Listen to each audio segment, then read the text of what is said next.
It's a huge honor being nominated anytime for the CMAs. To be nominated 3 times tonight is that's crazy because every one of these categories is just it's just really hard to get into. I feel like it gets harder and harder every year as more and more younger kids come in, and it just becomes tougher. So I don't take it for granted the nomination process. The whole, for me, like from when you find out about the nominations, up until the actual tonight, the award show night, that whole time period is really fun, exciting. Good talk to people about being nominated for the CMAs, and so it's just a huge honor, and I don't take it lightly. I think anyone that's been doing it for a while, the more you've been doing this, the less you take it for granted. The more it means to you. So being nominated means a lot.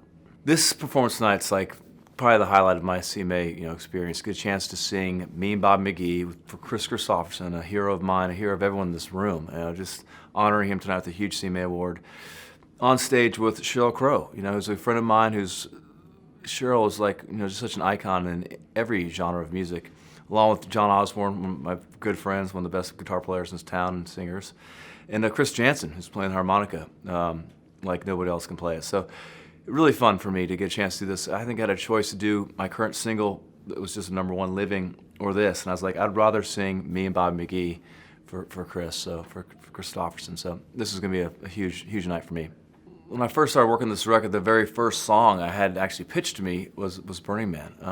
And of all the songs on the record, there's just 3 songs I didn't write, and this is one of them. So the outside songs I really scrutinize and try to make sure they're better than the songs that I'm writing. And Burning Man is such a well-written song. Bobby Pinson and Luke Dick wrote this song, and just, I felt like we took 3 times in the studio, recorded over the course of a couple of years to get it just right, really, honestly. And then you have to go make the video for it and try to make a video that matches up to how you feel the recording is. And I felt like the recording was really good. So there's a lot of pressure on the video for that. But, I brought in John and TJ Osborne, the brothers Osborne, to be part of this song, and they just crushed it in the studio. And they know going in, once you collaborate on a song, you're going to be asked to make a video. So I dragged him out to the Salton Sea out by Palm Springs. It's about 105 degrees, and it just smells terrible. It's a dead lake, and we had a rattlesnake, scorpion guy with us. It was like kind of monitoring the area because it's just not a really friendly place to be spending a lot of time. But the video looked great, so it looked awesome on camera. It wasn't,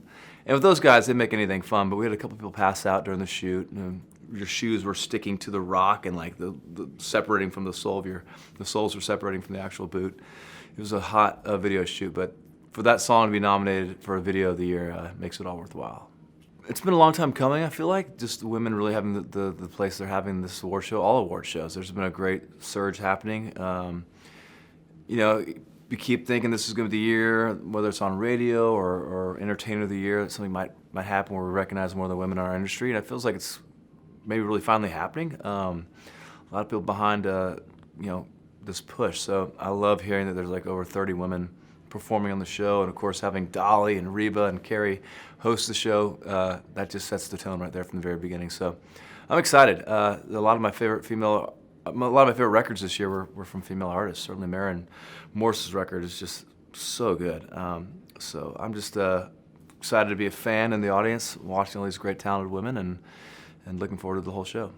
My favorite memories of the CMA Awards, every show, I feel like, every year I just feel like it gets better and better. I feel like the collaborations are more exciting. There's a lot more focus on that, collaborations, which I feel like used to be kind of just a Grammy thing, and now the CMAs has really made that, these unbelievable, people coming together you wouldn't expect to see performing. I think that's really exciting for fans. Certainly excited for me as a fan, as a country fan.